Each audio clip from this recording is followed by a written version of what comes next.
如果有一天美国总统可以绕过国会，亲手决定你要为进口商品多付多少钱，你会觉得这是保护国家安全还是权力的滥用？几年前，川普就做了这样一件事，他援引一部1977年的老法律《国际紧急经济权利法》，宣布全球贸易逆差是国家安全威胁，然后一口气对全世界的贸易伙伴加征所谓对等关税。一时之间，美国财政部的关税收入暴涨，川普声称这是美国史上最大胜利。但在另一边，企业倒闭，市场混乱，各州政府和小企业主联手起诉，指控总统越权滥权。如今案件一路打到联邦上诉法院，11位法官以7-4的票数裁定川普的做法违法，指出征收关税是国会的权利，不是总统说了算。可是这场官司还没有结束，川普已经放话要把案件上诉到最高法院。如果他赢了，美国总统未来将握有前所未有的贸易权利；如果他输了，美国将不得不吐回已经征收的数千亿关税，甚至可能重谈已经达成的国际协议。这不仅是一场法律战，更是一场关乎美国权力边界、国际秩序乃至全球经济的豪赌。究竟结局会如何？在这场看似复杂但又极具象征性的法律争议中，最核心的问题其实只有一个：美国总统究竟能不能绕开国会，凭借一部1977年的国际紧急经济权利法，就对全世界的贸易伙伴统一加征所谓对等关税？事情的起点要追溯到川普第一任期时，他不断强调美国的巨额贸易逆差已经不只是经济问题，而是触及国家安全的威胁。他把贸易赤字和毒品走私、就业流失甚至供应链被掏空联系在一起，认为这就是一场迫在眉睫的国家紧急状态，于是引用了这部名叫 IEEPA 的法律来为自己的政策背书。可问题在于，这部法律本来是为了应对境外威胁，允许总统在特殊情况下宣布经济紧急状态的工具。它的文本里从来没有涉及关税2个字，更没有赋予总统单方面设定普遍关税的权利。于是，在川普强行把 IEEPA 当成发动全球关税战的依据后，市场瞬间陷入混乱。美国国内不少小企业和州政府也感受到了成本激增和供应不稳的冲击，他们认为总统的举动已经逾越法律，便把案件告上了国际贸易法院。今年5月，国际贸易法院已经认定川普的操作不当，裁决他援引 IEEPA 征收对等关税违法。川普当然不服，立刻上诉到联邦上诉法院，寄望于更高一级的司法机构能为自己翻盘。然而8月29日，联邦上诉法院由11位法官组成的大法庭以7-4的多数意见维持了下级法院的判决，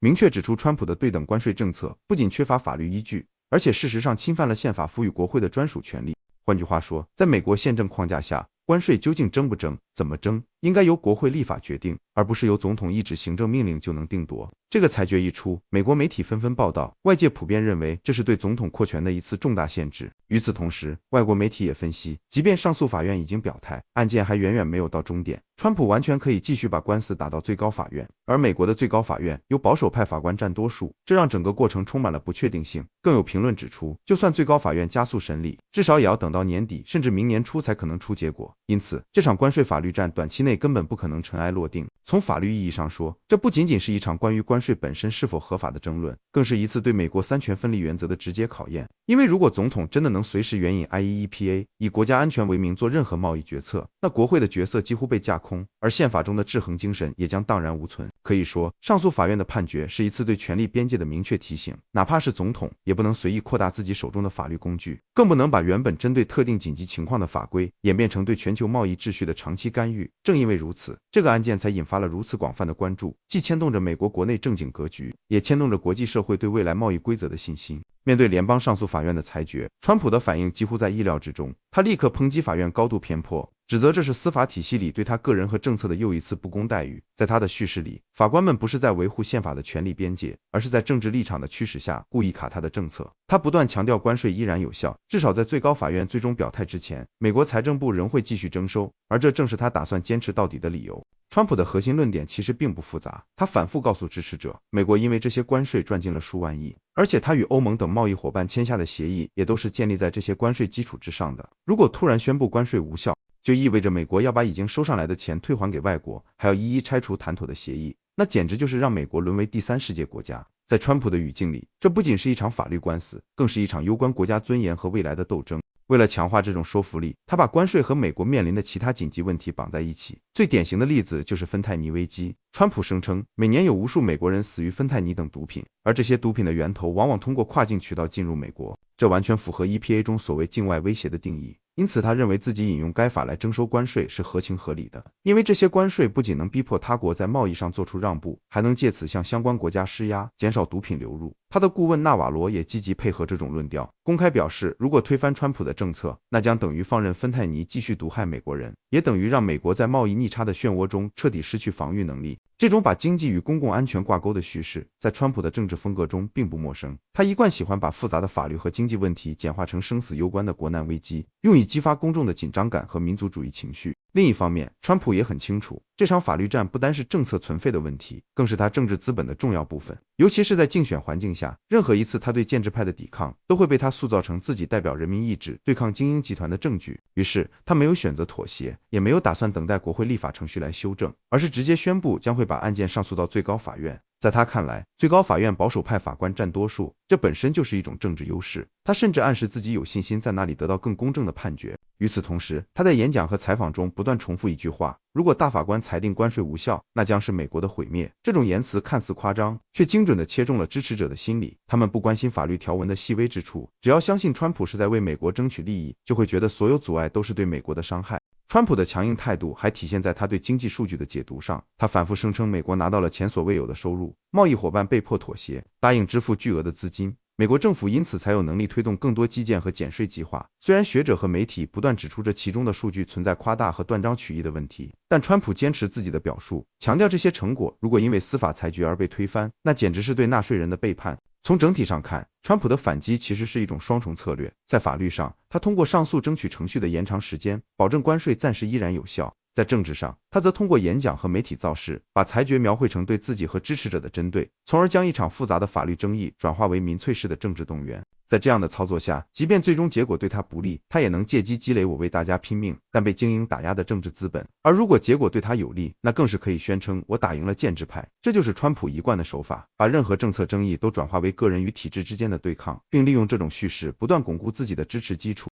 在这场关税之争里，法律界和学术界的声音显得尤为关键，因为他们不仅仅关注眼前的政治纷争，更在意美国宪政体系的长期稳定与法律的解释边界。许多学者一开始就指出，川普援引的国际紧急经济权利法并没有涉及关税条款，他的立法初衷是应对冷战时期可能出现的外国敌意行为，例如资金流动、经济制裁或其他紧急状况，而不是作为贸易工具去对全世界发动一场关税战。川普把 IEEPA 当作一种万能钥匙，试图解释为既然有境外威胁，我就能用它来收关税。在法律学者看来，这是典型的越界行为。前白宫律师更是直言，这种操作从一开始就是违法的，因为 IEEPA 根本没赋予总统设定普遍关税的权利。更重要的是，美国宪法早已明确规定，征收关税属于国会的专属职权，这是建国以来立法与行政之间最清晰的分工之一。如果允许总统随意解释一部法律，从而绕过国会直接操控关税体系，那无异于动摇宪政的基石。法律专家们担心，这样的做法如果被默许，将成为一种危险的先例。今天是以贸易逆差为由加征关税，明天可能就是以气候紧急状态为由征收碳税。如果这种逻辑成立，那任何未来的总统都能绕开国会，自行创造税种并实施全国性经济政策。这不仅会破坏三权分立的平衡，还会导致整个美国经济政策完全依赖个人意志的摆布。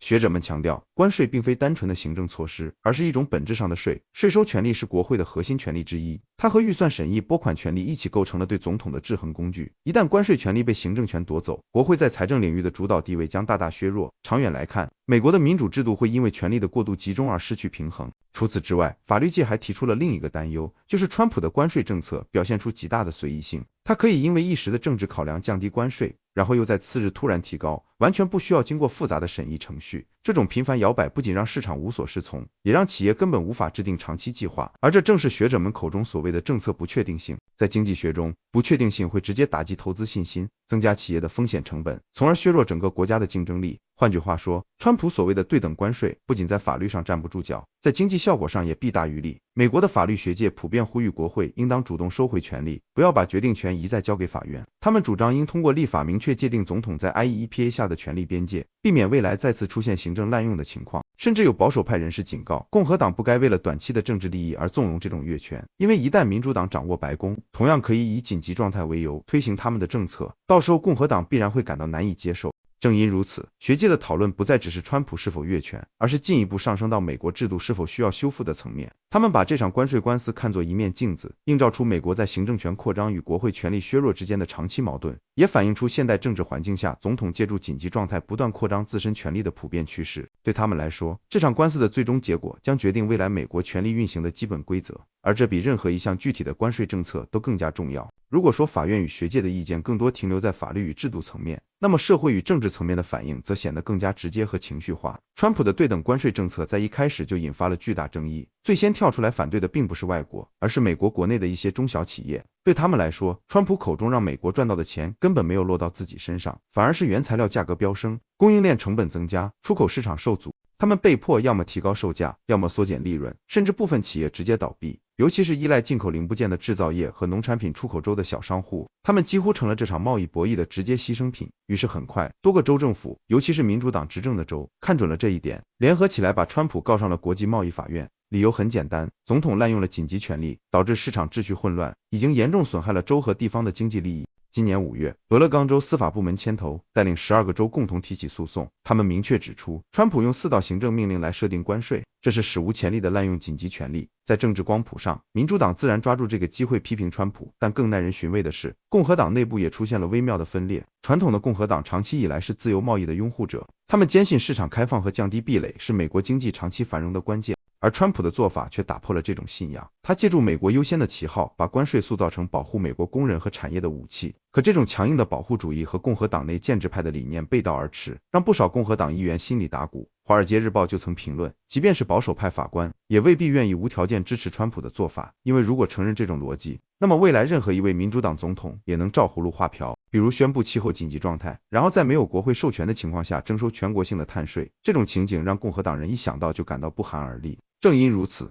在共和党内部，有人选择沉默，有人小声质疑，但大部分人依旧碍于川普在基层选民中的影响力，不敢公开反对，最终只能形成一种暧昧的态度。而民主党方面则把这件事当作教科书级别的案例，证明川普是如何不断挑战宪法和制度的。他们强调总统权力必须受到限制，任何经济政策都应该经过国会辩论和投票，否则就是对民主的背叛。社会层面上，批评的声音同样此起彼伏。大量小企业主和农户在媒体采访中直言，他们不是反对保护美国产业，但不能接受这种突然加税、毫无过渡的做法。因为企业不像政府那样能用口号维持运行，他们需要稳定的预期，需要知道1年后的成本结构是什么，而不是每天担心总统凌晨发一条推特，关税就被随意上调。这样的不确定性让他们失去了投资和扩张的勇气，甚至不少企业选择把生产转移到海外，以规避未来可能出现的风险。结果是适得其反，原本说要把制造业带回美国的政策，反而让企业更快地逃离美国市场。政治上的对立，社会上的怨声，再加上学界和法院的质疑，共同构成了对川普关税政策的多重压力。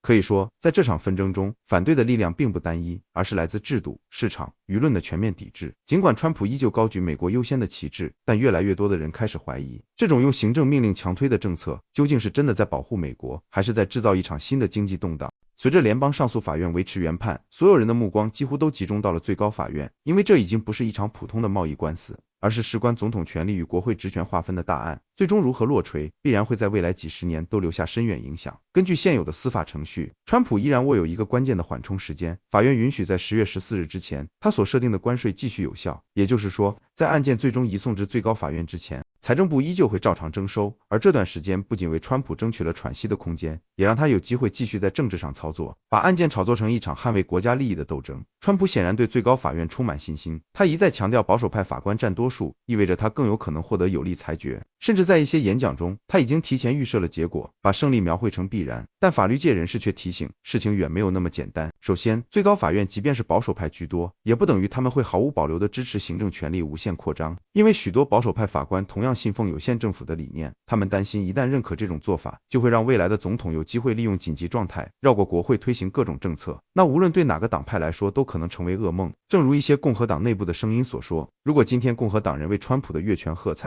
明天当民主党总统宣布气候紧急状态并直接开征碳税时，他们又该如何反驳？其次，最高法院的审理过程注定旷日费时。媒体分析，即使川普提出加速审理的请求，从递交诉状到安排口头辩论，再到最终撰写裁决意见，都可能需要几个月的时间，最快也要等到今年底或明年初才会有结果。这意味着这场官司可能与2024年的政治氛围紧密交织，甚至成为竞选话题的一部分。原告律师方面则显得底气十足，他们在接受采访时表示已经准备好迎战，并且坚信最高法院会认真听取他们的论点。因为法律文本本身的漏洞实在太明显 ，IEEPA 既没有提及关税，也没有赋予总统创造税收的权利，这一点几乎无可辩驳。另一方面，华尔街和企业界则表现出极大的焦虑，他们担心最高法院迟迟未有定论，市场会在长时间的不确定性中动荡，而企业在投资和供应链布局上的犹豫，可能会给经济带来更严重的隐形损失。从某种程度上说，这场最高法院之战不仅关乎法律和政治，也关乎经济信心和国际社会对美国制度的信任。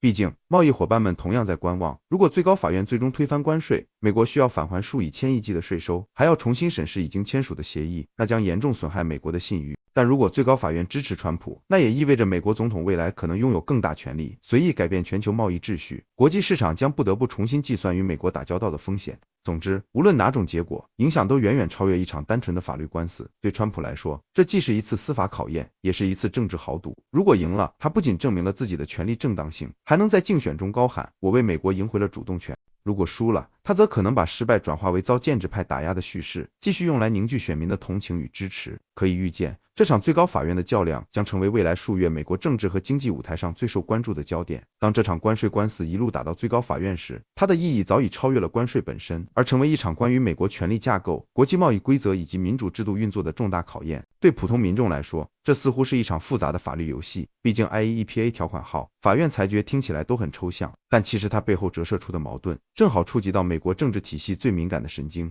首先是宪法层面的问题。建国以来，美国一直强调三权分立，国会掌握立法和财政大权，总统负责行政执行，而司法则起到仲裁和制衡的作用。在这个框架下，关税之所以被归为国会职权，是因为它涉及征税与财政，这不仅关乎国家收入，也关系到国家整体经济走向。然而川普试图绕开这一传统，他用一部本意为应对境外突发威胁的法律，直接赋予自己调控关税的权利，这在许多学者眼里，就是对宪法的一次赤裸裸的挑战。如果这条路被最高法院认可，那么国会未来在税收和财政上的话语权可能会被逐步削弱，美国的制度平衡也将因此被永久改变。其次是经济层面的冲击。关税政策本身并非全然错误，美国确实存在贸易逆差和产业空心化的问题，但通过行政令一刀切式的实施对等关税，其副作用已经在社会层面显现。大量小企业因原材料成本暴涨而难以为继，农产品出口受阻导致库存积压，消费者也不得不为更高的价格买单。这些都说明，川普所谓的让美国赚钱，在基层和实际经济中并没有转化为普遍的好处。更严重的是，不确定性正在侵蚀投资环境，企业不知道明天政策会如何变化，干脆选择观望或转移生产，结果就是资本外流和就业流失，与政策最初的目标背道而驰。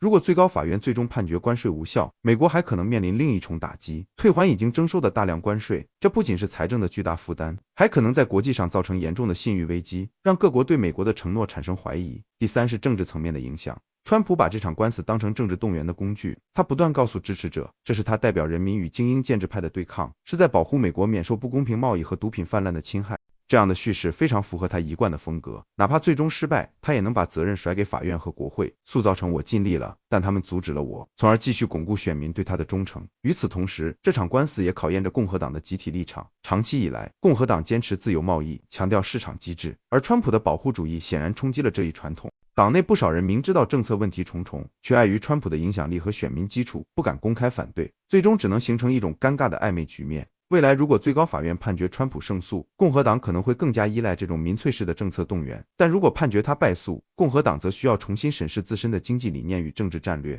如何在自由贸易和保护主义之间找到平衡点，将成为一个难以回避的课题。第四是国际层面的反响。川普的对等关税政策不仅影响美国国内市场，更搅动了全球贸易格局。美国的贸易伙伴，无论是欧盟、加拿大、墨西哥还是中国，都在被迫应对这些突如其来的壁垒。市场的连锁反应直接传导到供应链和跨国投资之中。假如最高法院最终裁定关税无效，等于承认川普此前的做法违法，美国可能需要重新谈判已经签订的协议，这将严重削弱美国的谈判信誉。相反，如果最高法院支持川普，那也会让国际社会重新估算与美国做生意的风险，因为未来任何一任总统都可能随时引用紧急状态来调整关税，全球贸易规则的稳定性将大受动摇。换句话说，这场官司的判决结果，无论输赢，都将为世界贸易体系带来不小的震荡。最后是制度与价值层面的反思。过去几十年，美国一直以制度完善、法治健全自诩，向世界宣扬民主与自由的价值。但当总统不断挑战制度边界，司法和立法疲于应对时，人们开始质疑这个体制是否真的如想象中坚固？川普的关税官司不过是其中一个案例，它让人们看到，在强大个人意志和民粹动员的推动下，美国的制度平衡是多么脆弱。或许这场官司的最大意义不在于关税本身，而在于它为美国社会敲响了一记警钟。如果国会不主动收回被侵蚀的权利，